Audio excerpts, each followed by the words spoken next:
샬롬. 많은 사람들이 이제 하반기가 되어서 새로운 계획들을 합니다. 직장을 갖는 것, 결혼하는 것, 또 새로운 연구나 또는 새로운 곳에 이사할 때 그들이 믿음이 있으면 이런 얘기들을 참 많이 합니다. 하나님의 뜻이면 내가 이것을 하겠습니다. 또는 하나님의 뜻을 좀 알고 싶습니다. 라는 얘기들을 참 많이 합니다. 그리고 하나님의 음성을 들었다 하는 사람도 있고 또는 하나님을 어떻게 그 뜻을 구별하는지 궁금합니다 하는 사람도 있습니다.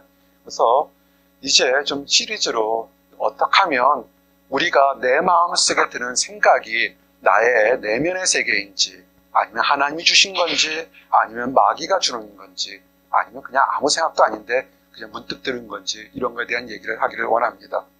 오늘 말씀이 열왕기상 19장 9절 12절 말씀을 중시해서 아주 세미한 곳에서 우리에게 말씀하시는 하나님의 음성에 대해서 좀 증거하기를 원합니다. 정말 하나님의 음성을 듣고 싶어하는 사람들이 있고 부흥집회나 또는 유튜브나 많은 곳에 나는 하나님의 음성을 들었으니까 너희들은 이렇게 하라 저렇게 하라 하는 사람들 상당히 많습니다. 근데 사실은 상당수가 좀 의심스러울 때가 참 많습니다. 평범한 사람이 하나님의 음성을 들을 수 있을까요? 또 믿음이 좋다고 하는 사람이 하나님의 음성을 들을 수 있을까요? 라는 질문들을 좀 가져보게 됩니다. 근데 우리가 성경을 통해서 볼 때 하나님의 음성을 듣고 하나님의 일을 했던 사람의 가장 위대한 종이 아마 모세였을 겁니다. 그래서 400년 동안 이스라엘 백성들이 애굽에서 노예 생활할 때 어느 날 갑자기 나타나서 하나님께서 말씀하셨다. 너희들은 전쟁하지 않고 이제 젖과 꿀이 흐르는 가나안 땅에 들어갈 것이다. 나를 따르라 그랬습니다. 여러분은 이런 말을 들으면 어떻게 생각하십니까? 지금 학업이나 연구나 대인관계나 비자 문제나 여러 많은 문제 속에 닫혀 있는데 어떤 사람이 와서 하나님의 음성을 들었으니 이리 가자. 그럼 여러분은 어떻게 하시겠습니까? 참 많은 것들이 있습니다. 최근 신문지상에서는 믿음이 좋았던 사람이 이단 사이비에 빠져서 완전히 끔찍한 비극적인 결과를 본 것이 있습니다. 잘못 들었고 잘못 판단한 것 때문에 그렇습니다. 근데 솔직하게 들면 성경은 뭐냐면 하나님은 절대 선이고 악을 보질 못하고 악을 참지 못합니다. 아마 여러분들은 거룩할 겁니다. 깨끗할 겁니다. 아마 올바르게 사셨을 겁니다. 그렇지만 세상 사람들이 보기에는 여러분들이 거룩하고 올바르게 살을지 모르겠지만 하나님 보시기에는 부족함이 있었을 겁니다. 모세가 10가지의 이적과 기적을 하나님을 통해서 바꿔서 이스라엘 백성들을 수백만 년 뒤의 이스라엘 백성들을 가나안 땅에 가기 위해서 광야에 왔습니다. 이제 사람들이 이제는 자유를 얻으니까 본질적으로 느끼는 게 권력투쟁이라든지 명예욕에 싹트게 됐습니다. 그래서 장로를 하는 사람들이 이렇게 얘기합니다. 하나님이 어떻게 너에게만 얘기하느냐? 우리도 이스라엘의 장로고 이스라엘 백성들의 지도자인데 왜 우리는 하나님의 음성을 듣지 못하느냐? 이렇게 대들었습니다. 방해할 수 있겠죠. 그래서 모세가 얘기했습니다. 저 사람들이 하나님의 음성을 듣기를 원합니다. 그래서 하나님께서 허락을 하셨어요. 그러면서 뭐냐면 정결케 한 다음에 와라. 나는 공의와 정의를 보기 때문에 악을 보면 돌격할 거다. 공격할 거다 그랬습니다. 나름대로 그들이 정결하게 하고 거룩하게 하고 이제 나도 하나님의 음성을 듣는다. 모세와 같은 지도자가 될 거고 어쩌면 내가 이스라엘 백성을 인도하는 지도자가 될 거다라는 여러 가지 생각들을 했습니다. 근데 하나님이 다가오시는데 천둥과 번개와 우리와 생각해 보십시오. 이 지구 정도 만든 게 아니라 위대한 하나님이 오실 때 얼마나 크겠어요. 여러분 지구가 돌아가는 소리를 들리십니까? 사실은 이 지구는 엄청나게 빠르게 돌아가고 있어요. 그죠? 그 소리는 엄청나게 클 거라고요. 너무 커서 우리가 귀가 사람 귀는 아주 작거나 아주 크면 듣지를 못해요. 판단하지 못합니다. 근데 지구가 돌아가는 것보다 태양계가 돌아가는 것보다 더 크신 하나님이 사람을 봤을 때 그 소리가 얼마나 크고 공포감을 느꼈겠습니까? 그때서야 그들이 장로들이 알았습니다. 아, 이거 우리가 죽겠구나. 거룩하고 목욕하고 금욕할다 할지라도 그들 마음속에 악한 것들이 드러납니다. 세상 사람들이 신이 어딨냐 하나님이 어딨냐 하지만 하나님께 주신 것이 뭐냐면 모든 사람의 마음에는 하나님을 알만한 것을 주었습니다. 거룩한 것을 뒀기 때문에 그것을 깨닫다 보면 자기의 죄악을 깨닫게 된 겁니다. 하나님은 절대 선이기 때문에 악을 용납 못합니다. 악을 없애버려야 됩니다. 악을 가진 사람은 어떻게 했습니까? 죽을 겁니다. 그때 모습이 이런 겁니다. 신명기 5장 25절 26절에 이제 우리가 죽을 까닭이 무엇이니까 이 큰 불이 우리를 삼킬 것이며 만일 우리가 우리 하나님 여호와의 음성을 다시 들으면 죽을 것이라. 육신을 가진 자로서 우리처럼 살아계시는 하나님의 음성이 불 가운데의 바람을 듣고 생존할 자가 누구리이까? 아멘. 그들이 그제서야 깨달았어요. 하나님의 음성을 들을 때는 특별한 축복과 은혜가 없으면 그냥 욕심으로 내가 듣겠다 하면 오히려 더럽고 추한 것 때문에 하나님이 심판하실 수 있구나라는 것을 깨달은 겁니다. 그래서 이제 여러분들이 하나 아셔야 될 것이 정결한 마음, 하나님의 거룩함을 없는 상태에서 듣는 얘기들은 잘못하면 가짜거나 아니면 심판받을 수도 있다는 겁니다. 이제는 이런 것을 기본으로 생각하시면서 어떻게 하나님의 음성과 하나님의 뜻을 분별하고 어떻게 하나님께 나아갈지에 대한 얘기, 그 첫 번째를 하기를 원합니다. 첫 번째는 하나님의 예비하심을 여러분 아셔야 합니다. 엘리야가 어떤 사람입니까? 예수님께서 변화산에서 모습을 변화시켰을 때 그의 진정한 모습을 드러날 때 나타난 사람이 누구였습니까? 모세와 엘리야입니다. 율법과 모든 하나님의 법령을 상징하는 모세와 능력을 상징하는 엘리야가 나타났습니다. 그만큼 엘리야는 이스라엘 백성들에게도 하나님이 일한 종들 중에서도 뛰어난 종이었습니다. 근데 그 엘리야가 뭐라고 그랬습니까? 오늘 있었던 10절에 보니까 엘리야가 지쳤어요. 여호와 굴에 들어가서 지쳐서 낙심을 딱 됐던 겁니다. 그 전에 바알과 아세라를 섬기는 1대 850의 영적 싸움에서 이겼는데도 그가 두려움 때문에 쫓겨서 도망갔었습니다. 그가 얘기합니다. 열왕기상 19장 10절 보니까 그가 대답하되 내가 만군의 하나님 여호와께 열심히 유별하오니 이는 이스라엘 자손이 주의 언약을 버리고 주의 제단을 헐며 칼로 주의 선지자를 죽여 싸우며 오직 나만 남았거늘 그들이 내 생명을 찾아 빼앗으려 하나이다. 아멘. 여러분이 성경 지식이 있으면 이 엘리야가 이런 말 하기 전에 어떤 일이 일어난지를 알 수 있습니다. 하늘에서 불이 내려오는 그 시합을 했습니다. 바알과 아세라 사람들과 엘리야 혼자 1대 850을 해서 하늘에서 불이 내렸습니다. 강물이 사라지고 비가 내렸습니다. 마차를 타고 다니는 아방도 빨리 가면서 홍수가 올 때 피하라고 했습니다. 바알과 아세라 선지 사람들을 죽이고 나니까 그 이사벨 왕비가 팔팔 죽입니다. 엘리야를 죽이겠다고. 조금 전까지도 이스라엘 역사상 가장 위대한 역사를 했는데 이사벨이라는 여왕이 죽이겠다니까 갑자기 공포감이 찾아오면서 이리 보고 저리 보니까 나만 혼자 있다고 생각을 든 겁니다. 이걸 혹시 만약에 이 엘리야의 이 말을 여러분의 버전으로, 여러분 각자의 버전으로 만약에 바꾼다면 어쩌면 이렇게 되지도 않을까요? 하나님, 내가 하나님의 열심히 있어서 11조도 드리고 봉사도 하고 사랑방 모임도 인도하고 하나님 뜻에 따라서 거룩한 사람 만나려고 열심히 노력하고 직장도 했는데 나는 여전히 외롭고 나는 몸이 아프고 나는 비자 문제가 있고 나는 환경 문제가 있고 나는 뜻대로 되지 않습니다. 이게 뭡니까? 비슷한가요? 여러분의 믿음이 좋아서 그런 생각 안 하시죠? 그죠? 엘리야가 지금 그랬어요. 내가 하나님께 어릴 때부터 열심히 믿음이 유별해서 하나님의 사람들이 핍박하고 조롱해도 하나님을 믿었는데 이스라엘 백성들의 복음을 전해서 하나님은 살아계신다는 걸 증거하기를 원했고 증거까지 보여주었는데 그들은 믿지 않고 오히려 나를 죽이려고 합니다. 나 이제 죽겠습니다. 팩트는 뭡니까? 엘리야는 틀린 얘기를 한 적이 없습니다. 여러분의 팩트는 뭡니까? 이 거룩한 주일날 지금 산과 들로 놀러가기 좋은 날 하나님 앞에 나와서 예배드리면서 드리지만 여전히 여러분들을 해결하지 못한 문제 하나는 달랑달랑 하나 둘 달고 다닐 겁니다. 그죠? 여러분만의 문제들이 있을 거라고요. 어떻게 하십니까? 사람들은 놀리죠. 믿음이 있으면 그 문제가 해결되냐? 믿음이 있으면 물질의 문제에서 외로움의 문제에서, 건강의 문제에서, 환경의 문제에서 해결되냐고 질문할 수 있을 겁니다. 그러고 신앙생활을 오래 해도 어쩐 때는 문제가 해결되지 않을 때가 참으로 많습니다. 우리가 하나님 뜻을 분별하는 것은 이럴 때 여러분의 생각을 좀 내려놓으시고 물어보십시오. 하나님의 뜻이 무엇인지. 오늘 주부에도 나온 것처럼 너희를 향한 나의 생각은 내가 하나니 재앙이 아니라 평안이요 너희 장래에 미래와 소망을 두는 것이다. 여러분들에게는 문제가 있습니다. 여러분만의 문제가 있습니다. 어떤 거는 1, 2년짜리 문제지만 어떤 거는 아주 고질적으로 오래 끌고 있는 문제들도 있습니다. 그러나 하나님께서 뜻은 뭐냐면 재앙이 아니라 우리에게 피스, 샬롬을 주기를 원했던 겁니다.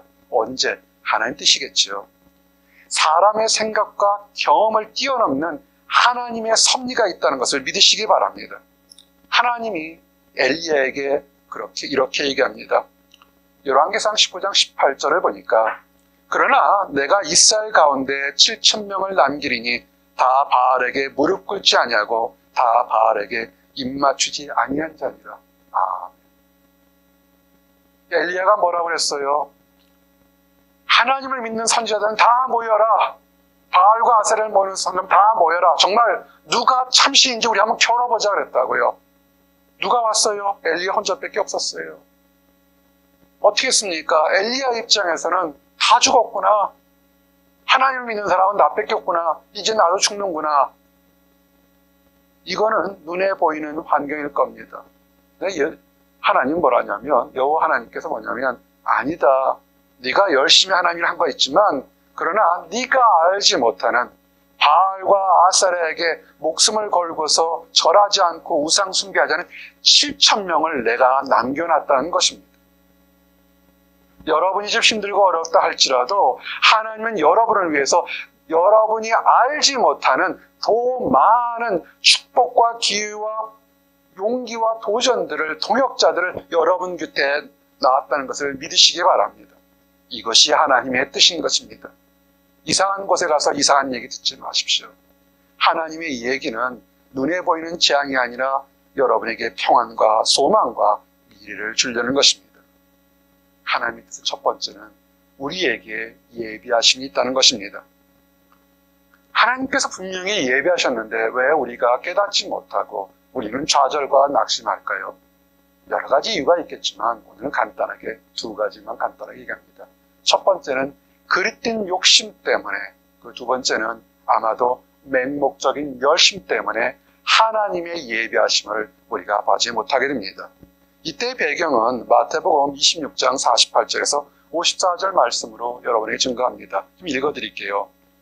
예수를 파는 자가 그들에게 군우를 짜 이르되 내가 입맞추는 자가 그이니 그를 잡으란지라. 곧 예수께 나와 랍비여 안녕하시옵나이까 하고 입을 맞추니 예수께서 이르시되 친구여 네가 무엇을 하려고 왔는지 행하라 하신대 이에 그들이 나와 예수께 손을 대어 잡는지라. 예수와 함께 있던 자 중에 하나가 손을 펴 칼을 빼어 대제사장의 종을 쳐 그 귀를 떨어뜨리니 이에 예수께서 이르시되 네 칼을 도로 칼집에 꽂으라. 칼을 가지는 자는 다 칼로 망하느니라. 너는 내가 내 아버지께 구하여 지금 12군단 더디는 천산을 보내시게 할 줄 없는 줄 아느냐. 내가 만일 그렇게 하면 이런 일이 있으리라 한 성경이 어떻게 이루어지겠느냐 하시더라. 아멘.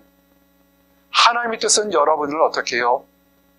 평안과 미래를 주신 들이 예비되어 있어요. 하지만 우리의 마음이 가리워져서 보지 못하는데 첫 번째는 욕심입니다. 가룟 유다가 어떻게 해요? 예수님과 3년 또는 3년 반을 쫓아다녔습니다. 수많은 이적과 기적을 다 봤어요. 유다가 한 것은 뭡니까? 그 재물을 담당하는, 재정을 담당하던 사람이었습니다. 아마 예수님과 함께 하면서 어떤 사람들이 독지가들이 이렇게 예수님께 쓰시라고 십시일반으로 아마 물질을 줬던 것 같습니다. 누군가는 관리하기 때문에 가룟 유다가 그 돈 들어온 재미로 예수님을 쫓아다니는 것 같습니다. 예수님이 뭐라고 그랬습니까? 이제 내가 예루살렘에 올라가면 이제 죽을 거다. 너희들의 죄를 위해서 나는 죽을 거다. 가룟 유다 입장에서는 어떻습니까? 예루살렘에 올라가면 예수님이 왕이 되면 내가 한 자리에서 아무 재무장관이라도 해서 아마 재무장관 하자고 그랬겠죠. 그동안 이렇게 금전을 담당했으니까 편하게 먹고 살 줄 알았는데 희망이 다 끊어졌습니다. 그래서 얼마에 팔았습니까? 은 30, 많이 받았으면 많은데 아주 저렴한 가격에 예수님을 팔았습니다. 그래 놓고도 마지막 순간까지도 은 30을 받아놓고도 그래 내가 판단이 옳을 거다 그랬습니다. 밤이 어둑어둑해졌고요. 지금처럼 이렇게 얼굴을 분명히 볼 수 있는 게 아니니까 사람들은 옛날 사람들 수염을 길고 머리를 길렀으니까 누가 누군지 구별하기 어려울 때도 있었을 겁니다. 그래서 얘기를 합니다. 그 많은 사람들 중에서 혹시 예수를 모르면 도망갈 수 있지 않겠느냐. 그럴 때 가룟 유다가 먼저 합니다. 걱정하지 말라. 내가 가서 라비어 선생님하고 인사하고 입 맞추는 사람이 그 사람이 예수님이다 그랬습니다.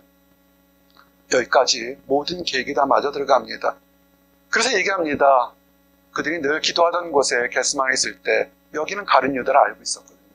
예수님께서 예루살렘 근처 오면 겟세마네 동산 가서 기도하던 걸 습관적으로 규칙적으로 기도한 것을 알고 있습니다.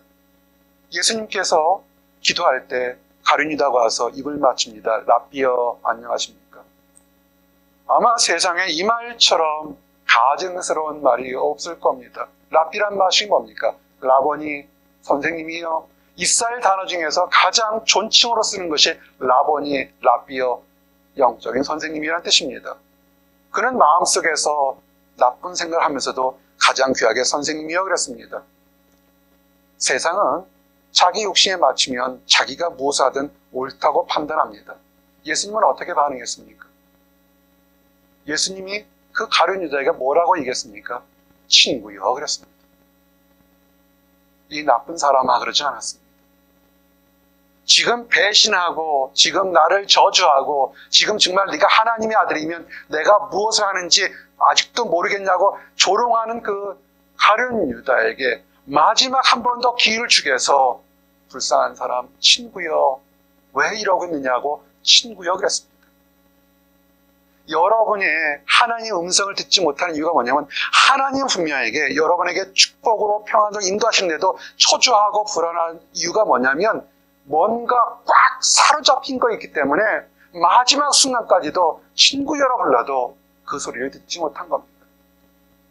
가룟 유다는 그 마지막 순간까지도 깨닫지 못했습니다. 그 옆에서 예수님을 위해서 정말 목숨을 걸는 물불을 가리지 않는 제자들 중에 베드로가 있었습니다. 병사들이 예수님을 잡습니다. 예수님께서 분명히 얘기를 했어요. 수없이 많이 얘기했습니다. 내가 핍박을 받아야 십자가의 고난을 당하야 너희 죄가 사질 거라고 제자들에게 여러 번 얘기했습니다. 그런데 그 예수님의 말씀이 다 여러 번 얘기했지만 막상 본능적인 열정 때문에 베드로는 가지고 있던 뱃사람으로 아주 작은 단도로 먼저 예수님을 잡는 그 대제사장의 종 말구의 귀를 내리치게 됩니다. 귀가 쑥 하고 잘라졌죠. 그때 예수님이 뭐라고 했습니까? 잘했다 칭찬했을까요? 아니요, 잘했다 칭찬하지 않았습니다. 네 칼을 칼집에 넣느라 칼로 일어난 자 칼로 망한다.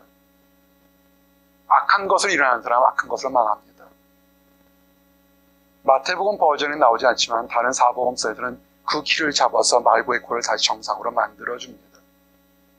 그러면서 얘기를 하시죠. 하나님 뜻은 뭡니까? 내가 지금 12군단들 12만 명이 넘는 천사들을 불러올 수 없느냐? 아마 수백 명이 몰려왔을 겁니다. 그냥 더 12군단 12만 명이 드는 그런 군단 천사들을 못 부르겠냐는데 천사 한 명이 어떤 역할을 하는 줄 아십니까? 아수르 제국이 예루살렘 유다를 치러 왔을 때 18만 5천 명이 왔습니다. 히스기야를 욕했습니다. 우리의 신이 더 강하다 그랬을 때 천사 한 명이 그 밤에 아수르 군대 18만 5천 명을 죽었습니다. 다 쳐서 죽여버렸습니다. 그 이후에 아수르한 제국은 사라졌습니다. 이라크에 북쪽했던 아수르 제국은 완전히 그의 역사 속에 사라져버렸습니다. 천사 한 명이 아니라 몇 명이라고요? 12군단입니다. 예수님은 하나님의 뜻을 알고 있기 때문에 환경이 바뀌어도 이 하나님의 뜻에 순종하려고 노력했던 것입니다. 그러면서 얘기하죠. 이런 일이 있으리란 성경, 이미 성경은 이제 기록된 겁니다. 예수님이 하신 말씀 전에 이미 이런 일이 있을 거라고 수없이 시편이나 다른 곳에 예언한 것을 어떻게 이루겠냐는 것입니다. 여러분에게 너희에게 재앙이 아니라 평안이라는 얘기를 이미 수천 년 전에 여러분들 믿는 자에게 예언된 것을 지금 뭔가 내가 찾고자 하는 욕심 때문에 아니면 내 지나친 무지한 열정 때문에 깨닫지 못하는 겁니다. 예수님을 따르는 길은 욕심을 내려놓는 것이고 무지한 열정을 내려놓는 것입니다. 세상 사람들이 조롱하고 이 거룩하고 복된 주일날 왜 바보같이 지금 나가서 돈을 벌면 뭐 할지 모르겠지만 예수님은 이렇게 얘기했습니다. 마태복음 19장 28절 보니까 예수께서 이르시되 내가 진실로 너에게 이르노니 세상이 새롭게 되어 인자가 자기 영광의 보좌에 앉을 때 나를 따르는 너희도 12 보좌에 앉아 이스라엘 12지파를 심판하리라. 아멘. 예수님께서 이 땅에 왕으로 오실 때 지금도 왕이시지만 믿는 사람들에겐 하나님의 축복이 더 넘치는 것을 이미 말씀하셨습니다. 믿고 나가시기 바랍니다. 근데 왜 그렇게 우리가 알지 못할까요? 왜 그렇게 나는 꿈에서 하나님 음성을 들었어요. 나는 기도원 가서 부흥 집회 갔더니 저 사람만이 하나님의 대언자라는 사람 얘기를 들을까요? 어떤 사람은 나는 결혼하는데 교회 다니는데 사주팔자를 본다거나 이상한 얘기를 하는 사람들 굉장히 많아요. 하나님의 음성은 가장 정확한 음성은 어디서 듣는 거냐면 성경입니다. 꿈에서 계시에서 환상에서 내 마음에 느꼈다는 거 그거 대부분 틀릴 때가 많습니다. 중요한 거는 성경입니다. 성경을 읽으십시오. 성경을 읽으면서 아주 마음속에서 불같고 때는 뜻하고 내 삶에 도전이 되는 것을 깨닫게 될 때 그때 여러분이 하나님이 응답하시는 겁니다. 그 예가 뭡니까? 누가복음 24장 25절부터 32절 보면 엠마오로 가는 두 제자들이 있었습니다. 예수님께서 십자가에 죽고 난 다음에 많은 제자들이 도망갔습니다. 그 제자라는 것은 믿음이 좋았던 사람들입니다. 낙심했습니다. 어떤 사람들은 예수님께서 부활했다는데 이 두 사람은 믿지 않았습니다. 그럴 때 부활하신 예수님께서 엠마오로 갈 때 예루살렘에서 엠마오까지 약 8km인데 가면서 이렇게 얘기합니다. 25절 보니까 이르시되 미련하고 선지자들의 말한 모든 것을 마음에 더디 믿는 자들이여 그리스도가 이런 고난을 받고 자기 영광에 들어갈 것이 아니냐 하시고 지금 예수님께서는 겟세마네 동산에서 잡히기 전에도 이런 일이 있어야 될 것을 선지자가 얘기하지 않았냐고 얘기했습니다. 엠마오라는 두 제자가 낙심했을 때 이런 일이 있어야 될 것을 성경에 이미 예언되지 않았냐고 했습니다. 왜 마음에 더디 믿느냐고 얘기를 하는 것입니다. 그래서 예수님께서 모세와 모든 선지자의 글로 시작해서 모든 성경에 쓴 바 자기에 관한 것을 자세히 설명하시니라 이렇게 되어 있습니다. 여러분, 여러분의 개인적인 문제가 있습니까? 성경을 읽으십시오. 성경을 보십시오. 내 욕심이나 나의 열정이 아니라 성경에는 여러분과 나에 대한 예비하심이 있습니다. 그러다 그들은 깨닫지 못했습니다. 예수님께서는 저녁때가 돼서도 깨닫지 못하니까 더 길을 가면서 하나님의 말씀을 깨닫게 할 때 그들은 첫 번째가 예수님 옆에 계서도 했던 것이 뭐냐면 배가 고픈 겁니다. 저녁때가 되니까 우리 밥 먹고 얘기합시다고 밥을 먹으러 들어갔습니다. 밥을 먹으러 들어갔을 때 예수님께 축사할 때 그때서야 이들이 영안이 열리면서 여태까지 함께했던 분이 부활하신 예수님인 것을 깨달았습니다. 그때 예수님은 이미 사라졌습니다. 근데 그때의 모습이 이런 겁니다. 30절 보니까 그들과 함께 음식 잡수실 때 떡을 가시사 축사하시고 떼어 그들에게 주시니 그들의 눈이 밝아져 그인 줄 알아보더니 예수는 그들에게 보이지 아니하시는지라. 그들이 서로 말하되 길에서 우리에게 말씀하시고 우리에게 성경을 풀어주실 때 우리 속에서 마음이 뜨겁지 아니하더냐. 아멘. 누군가 여러분에게 성경을 하나하나 풀어줄 때 아니면 여러분이 하나님 앞에 기도하면서 하나님 뜻이 무엇입니까? 성경일 때 여러분의 막혔던 마음에 위로와 소망이 있고 상처받은 마음에 기쁨이 생기게 된다면 하나님은 말씀을 통해서 여러분에게 얘기하시는 겁니다. 말씀을 읽으십시오.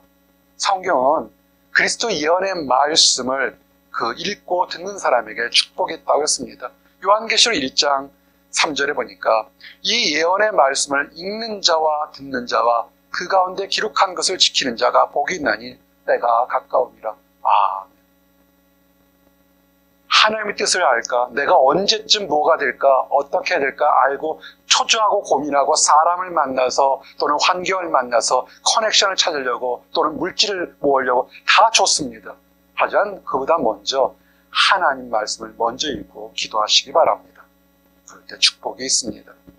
요한계시록 2장 1절의 말씀이 뭡니까? 귀 있는 자는 성령이 교회들에게 하시는 말씀을 들을지어다. 아멘. 교회에게 하시는 성령은 뭐냐면 너희가 귀가 있으면, 마음의 귀가 열렸으면 하나님이 하시는 얘기를 좀 들으라는 겁니다. 그러면 우리는 알 수 있습니다. 근데 우리가 더디 믿어서 모르는데 또 한 가지 우리가 욕심 때문에, 무지한 열정 때문에 하나님 음성 듣지 못한다면 더 하나가 있습니다. 우리의 마음속에 돌같이 딱딱한 마음을 가진 것이 있습니다. 부드럽게 하십시오. 저를 좀 보세요. 거울을 보신다 생각하시고 한번 환하게 한번 미소를 지어보십시오. 아유, 아름다우시네요. 눈이 부셔요. 우리 마음에 맺혔던 걸 풀기를 바랍니다. 여러분의 능력이나 노력이 아니라 하나님이 풀어주신 거로 딱딱한 마음을 풀어주십시오. 그러면 문제가 됩니다. 에스겔서 11장 17절 21절에 보면 너는 또 말하기를 주 여호와의 말씀에 내가 너희를 만민 가운데 모으며 너희를 흩은 여러 나라 가운데 모아놓고 이스라엘 땅을 너희에게 주리라 하셨다 하라. 그들이 그리로 가서 그 가운데 모든 미운 물건과 모든 가증한 것을 제거하여 버릴지라. 아멘. 예전에 목양교회 있을 때 이런 얘기를 참 많이 했습니다. 복 받고 싶습니까?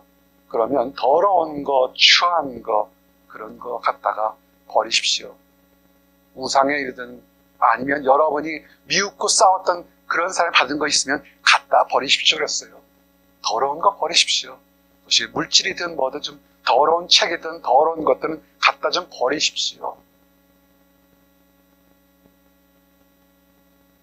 이거 굉장히 중요합니다.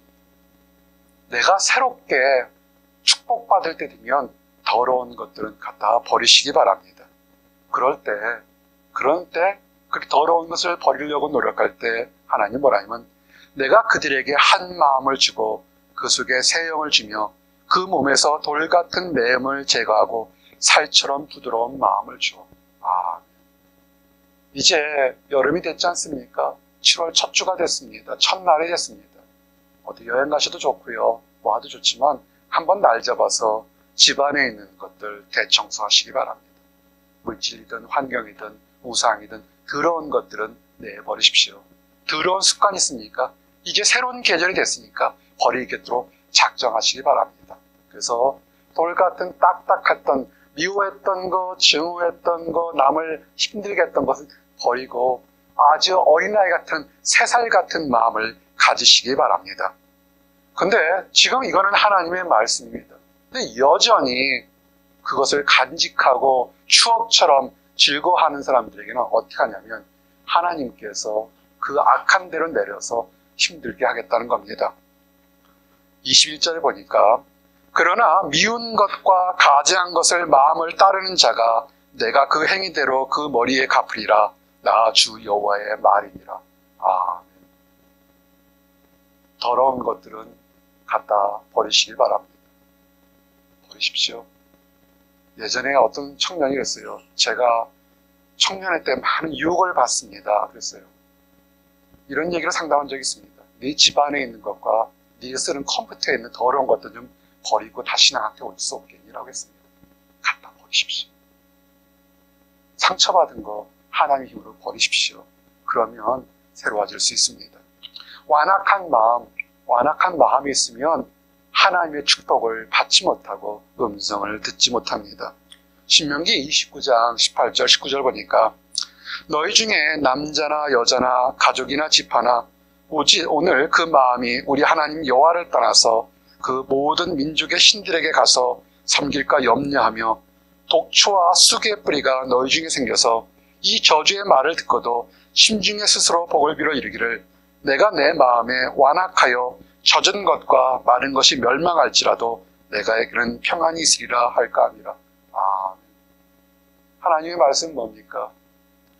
여러분이 알고 있는 은밀하고 더럽고 추했던 것에 그런 것과 관계된 것들이 있으면 갖다 버리라고 그랬습니다. 근데 갖다 버리려고 그러니까 아까운 거예요. 그거 꼭 버려야 내가 은혜를 받을까? 그냥 새롭게 살면 안 될까? 근데 성경은 뭐냐면 내가 버리지 않고도, 옛 습관을 버리지 않고도 나는 새로워질 수 있을 거라는 사람에게, 그러나 거기는 평안이 없다고 성경은 얘기하고 있습니다. 왜 그러냐면 회개함이 없는 겁니다. 하나님의 능력과 하나님의 말씀을 무시하는 겁니다. 하나님이 성도되게 하는 가장 큰 벌칙이 뭔지 아십니까? 천둥과 번개를 내리쳐서 죽을 것 같은 사람, 아니면 병을 내려서 아프게 하는 것인 줄 아십니까? 하나님이 하시는 벌 중에 가장 무서운 벌은 뭐냐면 내어버려 두는 것입니다. 시편 8장 81편 12절에 그러므로 내가 그의 마음을 완악한 대로 내어버려 두어 그의 임의대로 행하게 하였도다. 악한 사람들 보면 악해도 전혀 망하지 않는 것 같아서 하나님이 어딨냐고 얘기합니다. 아니에요. 하나님이 정말 화가 나셔서 그 악하고 어리석은 행동대로 해도 아무런 제재가 없어요.